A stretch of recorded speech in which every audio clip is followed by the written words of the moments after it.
Hi, this is Ann Kennedy from SES Toronto, and I'm standing here with Jeremiah Johnston of SEDO, and you were just on a panel about what still works for SEO. Can you tell us a little bit from your world what you see that still works?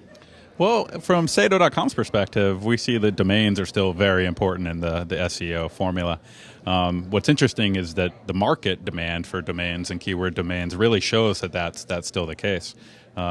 Premium one-word keyword.coms really drive a premium specifically because they can give the website operators such an immediate jump in their SES results. So that definitely still works now. With new GTLDs coming out and that universe about to change, we'll definitely have to keep our eyes open. What do you predict is going to happen with the GTLDs?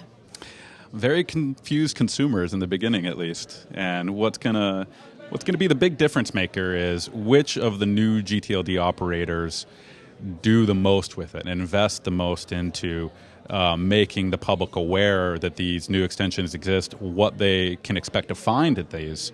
And that kind of consumer awareness really is what largely dictates whether or not these new domains will be successful for SEO or not. Because obviously the search engines will be looking to find out if they're relevant for their users and therefore adjusting accordingly. So you see a possible future in GTLDs? Good ones. I think there will be some bad ones that will be poor investments for those who launch them, but we'll wait and see. And I have to admit, I am a little bit surprised to find that people are still buying domains. What are they buying them for?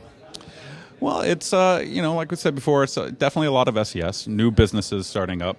And then a lot of companies that are diversifying will, go for the keywords of the new products, or if they're coming up with a new brand, they'll look for something. I mean, really, if it's a .com, it's already taken.